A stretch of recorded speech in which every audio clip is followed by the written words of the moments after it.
안녕하세요. 읽어줄게입니다. 여러분은 도깨비 하면 어떤 이미지가 떠오르시나요? 머리에 뿔이 나 있고 뾰족뾰족한 뿌리 솟은 방망이를 들고 호랑이 가죽 팬티를 입은 모습을 떠올리신다면 그건 사실 도깨비가 아닙니다. 일본의 오니죠. 오히려 우리나라의 도깨비는 이렇다 할 외견이 전해져 내려오지 않습니다. 털이 많다거나 키가 크다거나 발이 하나라거나 오래된 물건이 변해서 도깨비가 된다거나 하는 지역마다 각기 다른 말들이 전해져 내려올 뿐이죠. 개인적으로는 꼬비꼬비라는 애니메이션에 나오는 도깨비가 우리나라의 도깨비에 가장 가까운 것 같습니다. 잡담이 길었네요. 오늘 이야기는 우리나라의 도깨비 특집입니다. 지금 바로 시작하겠습니다.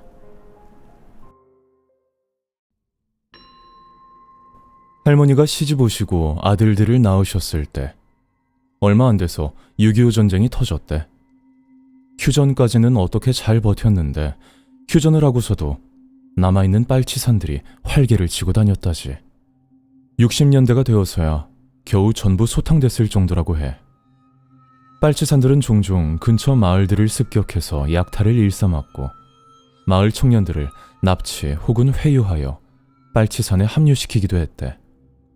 그건 마을에 너무 어리지 않은 남자아이들도 마찬가지였어.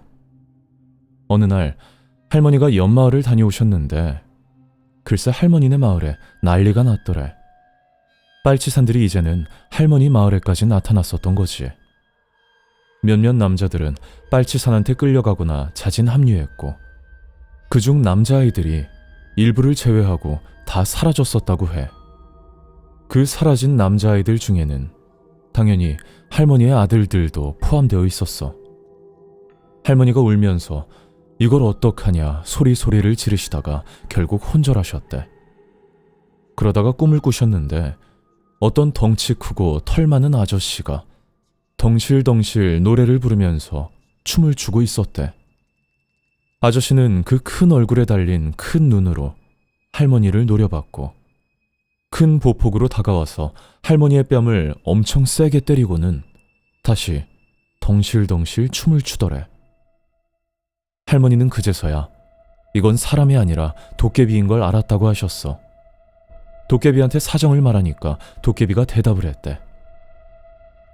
그래서 때린 거다. 어디 애들을 두고 한눈 파느냐. 내일까지 아들 잃은 마을 아낙네들이랑 다 함께 돼지고기를 많이 가지고 산을 올라와라. 여자들만 와야 한다.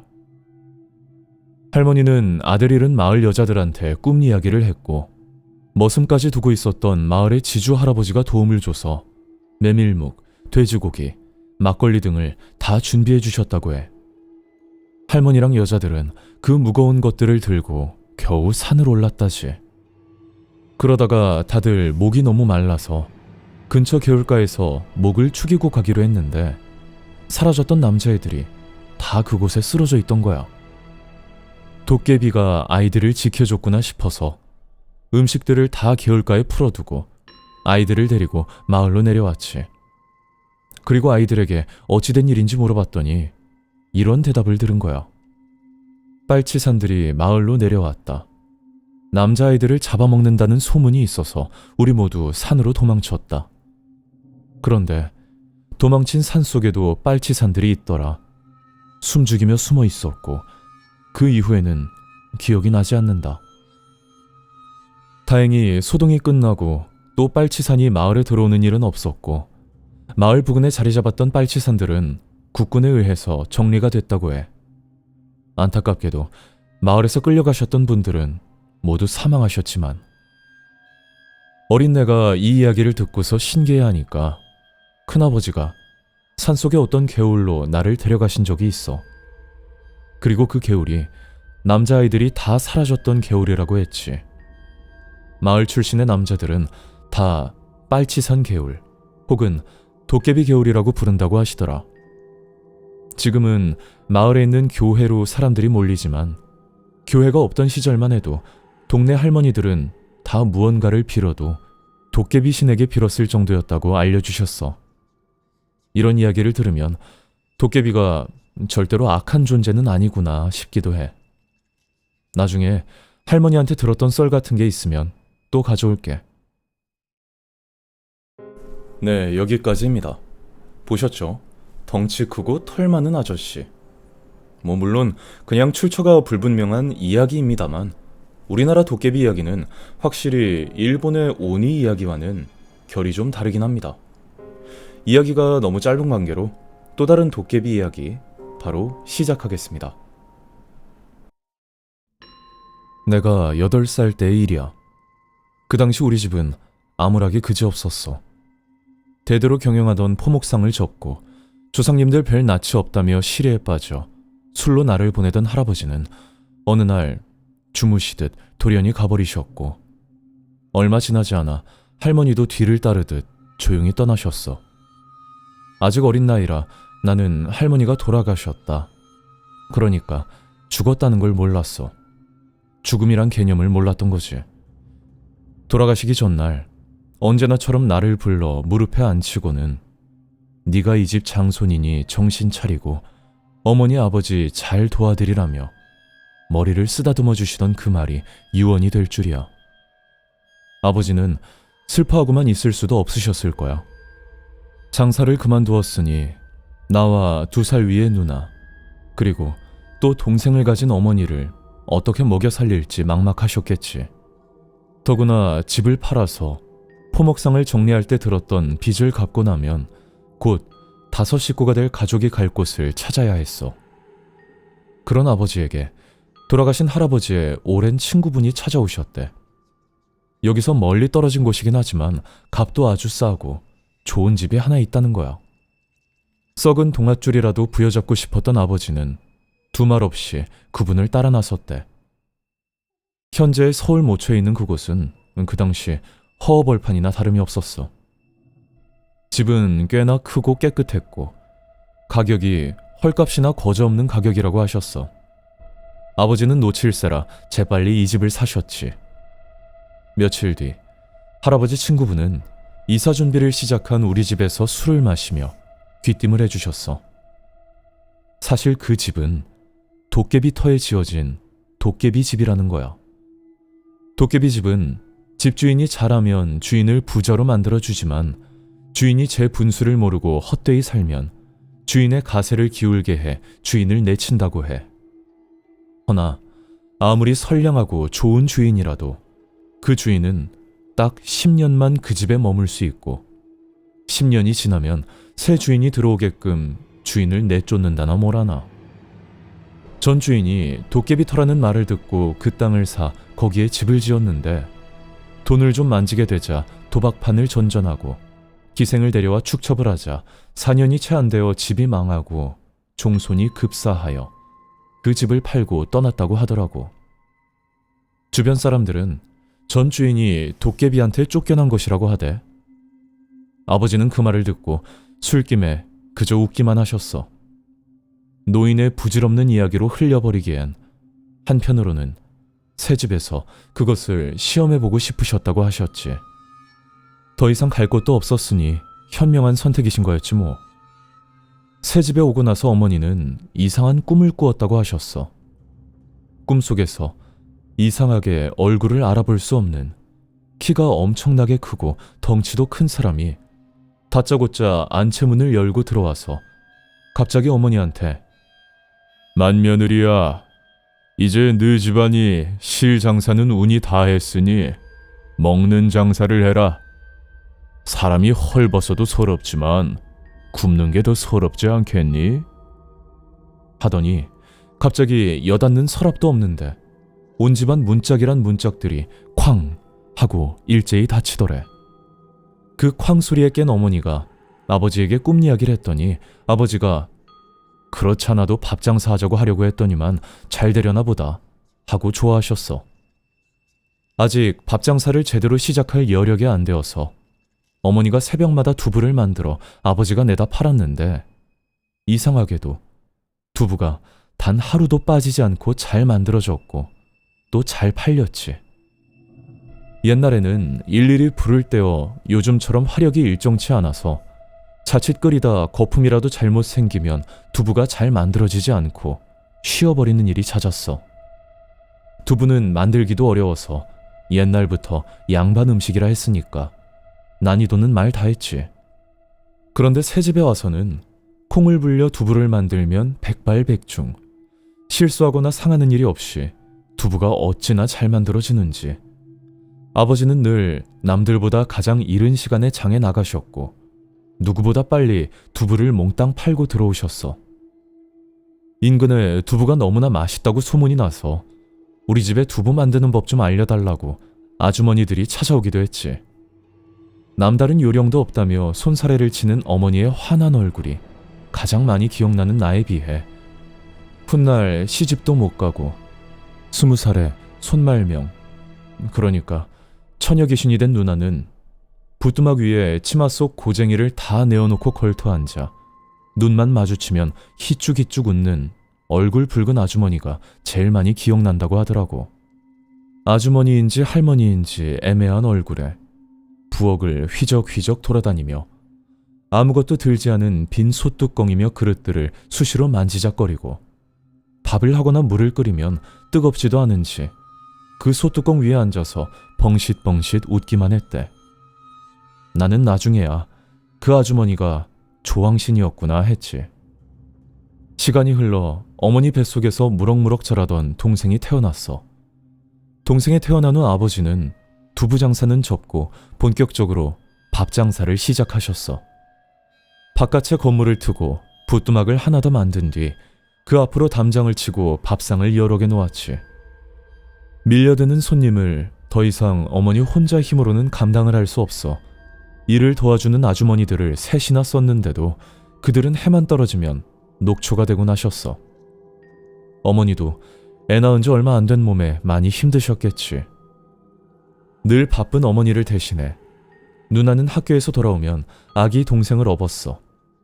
그리고 집안일을 돕기도 했지만 누나는 왕왕 동생을 업고 동네 밖을 돌다가 해가 떨어질 무렵 집에 돌아왔지. 어머니는 너무 멀리 나가지 말라고 늘 누나를 타일렀지만 누나는 막무가내였어. 하루는 아기 업은 누나를 학교 돌아오는 길에 만났어. 누나는 너 집에 가기 무섭지 않니? 하고 조용히 물어보았어. 항상 집이 시끌시끌한데 뭐가 무섭느냐고 하자 누나는 그 이상 말을 안 했어. 한참 후에야 들었지만 누나는 온 집안에 귀신이 드글드글하다고 했지. 항상 지붕 위에 사람 발바닥이나 손바닥이 보이는데 그 크기가 너무나 크고 사람 몸통은 보이지 않고 손발만 베고 손님들 앞에 앞서거니 뒤서거니 하는 봉두남발의 남녀들이 온 집안을 휘젓고 다니는데 이들이 자세히 보면 손발이 없고 옷자락만 질질 끌면서 안 들어가는 곳이 없다더라고. 사람들 틈에 섞여서 낄낄대고 웃고 좋아하는데 그 소리가 나면 어김없이 손님이 때로 더 들어온다더라. 그것도 비슷한 무리들이 잔뜩 섞여서. 이들은 해가 지면 거의 대부분은 나가는데 이들이 나가고 나면 수염을 배꼽까지 기르고 코가 시뻘건 영감이 대문 단속을 하고 마당 한가운데 털썩 주저앉는다고 하더라. 이 영감이 나오면 낮에 들어왔던 것들이 열어달라고 대문을 두들기고 난리를 치는데 영감은 그럴 때마다 해 뜰 때까지 기다리라며 호통을 고래고래 치셨대. 호통을 칠 적마다 집이 울리고 문 밖의 것들이 비명을 지르는데 다른 사람들은 아무것도 모르고 바람이 심하게 분다며 그냥 잠자리에 든다는 거지. 나는 누나가 헛소리를 한다고 생각했어. 누나는 원체 나보다 몸이 약해 밥을 먹다 체하기도 잘했고 열이 나서 드러눕기도 잘했으니까. 지금 생각하면 누나가 남들보다 그렇게 일찍 가려고 그랬던 건지 아니면 원래 그렇게 갈 운명이기에 도깨비 집의 요사스런 것들을 전부 볼 수 있었는지. 그 집을 일찌감치 떠났으면 누나가 시집도 가고 잘 살지 않았을까 하는 회한에 종종 잠기곤 해. 시간이 흘러 나는 까까머리 고등학생이 되었어. 우리 집은 그 옛날 이사갈 곳을 찾지 못해 발을 동동 굴렀었다는 말을 누구든 거짓말이라 할 만큼 부유해졌지. 어릴 적부터 잘 먹고 잘 자란 동생은 그 나이 때의 나보다 힘도 세고 키도 크고 덩치도 컸고 또래 아이들에 비해 가진 물건이 많아 늘 골목대장 노릇을 도맡아 했어. 그런 동생이 가끔 또래 아이들과 싸움을 하거나 때렸다고 다른 아이들 어머니가 집에 찾아오기도 했고, 하나뿐인 딸의 몸이 약한 것도 어머니의 걱정거리였지. 아버지는 내게 좋은 대학에 가도록 공부를 열심히 하라는 잔소리를 많이 하셨어. 고등학교를 가지 못했거나 고등학교를 졸업하면 바로 일을 해야 하는 친구들이 더 많다는 걸 알면서도 나는 아버지의 공부하라는 잔소리가 싫었어. 그런데 내 나이 17이 되던 섣달 금음, 어머니는 10여 년 만에 괴이한 꿈을 다시 꾸셨어. 이 집에 이사 온 해에 꿈에 나온 그 괴물 같은 사람이 안채로 성큼성큼 들어와. 맏며느리야, 이제 보따리 싸거라. 1년이 남았어도 1년 안에 가야 한다. 멀리 가되 남산을 꼭 넘어가야만 한다. 그래야 거지들이 따라오질 못해. 라고 했대. 처음엔 온 집안 문을 다 닫아 제끼더니 이젠 문을 다 열어 제껴놔서 깨셨다더라고. 어머니는 털끝이 쭈뼛해지셨대. 이제 이 좋은 운이 다한 것이로구나. 이렇게 잔뜩 받았으니 말을 듣지 않으면 사정없이 빼앗기리라. 그런 불안감에 어머니는 아버지에게 집을 옮기자고 하셨어. 아버지는 달랐다. 1년이 남았지 않냐. 1년 안에 더 벌고 나가자는 거였지. 사실 아버지는 다시 포목점을 열고 싶어 했어. 할아버지가 돌아가시기 전 내 대에서 끝을 낸 게 송구스러워 저승갈 낯이 없다며 우셨던 게 가슴에 박히셨던 걸까. 밥 장사를 그만두지 않아도 작게나마 포목점을 하고 싶다고 하셨지. 두 분은 이 문제로 싸우셨다. 하던 장사나 더 열심히 하자는 어머니와 이제 하던 장사는 손이 덜 가니 포목점을 같이 하면 더 잘 되지 않겠냐는 아버지. 무엇라 할 수 없는 마음에 나는 책상 앞에 돌부처처럼 앉아 책만 봤어. 그런 다툼이 이어지며 지리하게 1년이 가고 나는 18이 되었어. 이 집에 온 지 정말 꼭 10년이 넘은 거지. 아버지는 결국 고집대로 포목점을 냈어. 작게 낸다더니 생각보다 가게는 컸지. 장에서 제일 컸다는 옛날 그 가게를 재현하고 싶으셨을까. 어머니는 포목점에 발길도 하지 않고 원래 하던 장사에 몰두하셨어. 또 꿈을 꾸셨단다. 안채에 들어오지도 않고 귓가에 조곤조곤 속삭이더라고. 때를 놓쳤으니 알아서 해라. 이 집 덕볼 생각 말아라. 장독의 장이며 곡간의 쌀들이 뱃속에 들어가기도 전에 죄똥으로 변할 거다. 라는데 끝말미에 낄낄대는 음성이 어찌나 소름 끼치는지 일어나서는 식은땀이 줄줄 흘렀다고 하셨어. 장사는 여전히 잘 됐다. 그런데 누나는 그때부터 자꾸 아프면서 더 무서워했어. 전에는 해가 지면 수염긴 영감이 낮에 들어오던 것들을 못 들어오게 막아줬는데 그 영감이 어디로 갔는지 이젠 대문을 잠그지도 막지도 않는다더라고. 그것들이 동이 틀 무렵까지 어찌나 온 집안에서 시끄럽게 난리를 치는지 잠을 잘 수가 없대. 그리고 그것들이 들어올 때 웬 거뭇거뭇한 것들이 섞여 들어와서는 석가래를 물어뜯고 갉아먹는데 그런 다음 날에는 꼭 누가 다치거나 와야 할 물건이 못 오거나 재수가 없다는 거야. 어머니는 포목점이 장사도 안 되는데 기껏 밥 장사로 벌어놓은 돈이 그리로 자꾸 샌다며 짜증을 내셨어. 아버지와 어머니의 싸움이 일상적으로 변한 지 반년. 가을로 들어서던 초입에 누나는 감기에 걸려 눕더니 일어나질 못했지. 급성 폐렴이래. 죽기 전까지 의식을 못 차린 누나는 유언조차 남기지 못했어. 어머니는 꿈자리가 사납더니 이렇게 하나뿐인 딸을 데려갔다고 외할머니를 붙잡고 내내 우셨다. 꿈속에서 푸른 저고리에 머리를 다 풀어헤친 여자 둘이 방에 누운 누나의 발목을 한쪽씩 잡고 질질 끌고 대문 밖으로 나가면서 깔깔 웃었다더라고. 누나의 초상을 치르며 어머니는 딸 잡아먹고도 정신 못 차렸냐며 이사를 가자고 다시 아버지에게 말하셨어. 아버지는 누나의 초상과 집 이야기를 연관짓지 않으려 하셨지. 그러나 아버지는 더 이상 고집을 부릴 수 없게 되었다. 포목점을 도와주던 직원이 돈과 돈 될 만한 물건을 모조리 가지고 도망가 버린 거야. 그제서야 두 분의 싸움은 끝이 났다. 집도 옮기기로 했다. 그 무렵 막내가 늦은 홍역을 알았어. 막내마저 잃을 수는 없다는 일념이 두 분의 마음을 이어준 거라 봐야지. 동생을 외할머니에게 맡기고 두 분은 장사를 정리하고 집을 구하기 위해 바쁘게 움직이셨어. 연말연시에 갈 곳이 없었던 우리는 옛날 이 집을 구하기 전처럼 여기저기 백방으로 뛰어서 다른 집을 구했지. 몇 달이 흘러 내 나이 19 봄에야 우린 그 집을 나왔어. 어머니의 장사는 이상하게 도깨비 집에서 살 때만큼 되지 않았지. 그냥저냥 먹고 사는 정도였지만 두 분이 이미 너무나 큰 성공을 해보셔서인지 내내 서운해하셨어.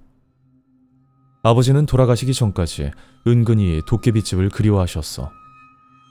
그 집에서 보낸 10년이 가장 금전적으로 승승장구하던 시기였기 때문이지 뭐. 세월이 흐른 요즘 듣기로 도깨비터에 대한 이야기는 많이 다르더라. 사람이 사는 가택이 아니라 장사만 해야 한다는 둥, 부적을 쓰고 구슬해야 한다는 둥, 터만큼 기가 센 사람이 거주해야 한다는 둥. 그러나 이제 지천명의 나이를 앞둔 내가 회상하기로는 사람이나 귀신이나 정말로 공짜가 없다는 것만이 도깨비터에 대한 인상이야. 도깨비의 운은 10년을 퍼주고 나면 더 이상 받을 수 없고, 그 집에 드나들던 수많은 귀신들은 불을 주는 대신 부모님의 마음을 얼크러뜨리고 누나의 목숨을 가져갔지. 사람은 그저 같은 사람끼리 제목껏 사는 것이 최선이라는 나를 다른 사람들은 너무나 욕심이 없고 그릇이 작다고들 해. 그러나 나는 누가 뭐래도 그 귀신 그릇의 밥은 먹고 싶지 않아. 절대로. 다시는. 네, 여기까지입니다. 집안에 들락거리는 귀신들이나 조왕신, 그리고 도깨비인지 터주신인지에 대한 묘사가 굉장히 디테일하고 또 정말 잘 쓰인 글이라서 되게 재밌게 읽었습니다. 인간의 욕심은 참 끝이 없죠. 요즘 주식을 합니다. 근데 처음에는 분명히 그래, 이 정도 오르면 팔자 라는 마음가짐으로 시작하는데 막상 그 정도 오르면 이거 더 오르겠는데? 하고 가지고 있다가 마이너스를 본 기억이 한두 번이 아닙니다. 저도 도깨비가 나타나서 야, 몇 %에 팔아라 해주면 저는 말을 참 잘 들을 자신이 있는데 말이죠. 여기까지입니다. 오늘도 긴 이야기 들어주셔서 감사하고요. 저는 다음번에 또 다른 이야기로 찾아뵙겠습니다. 감사합니다.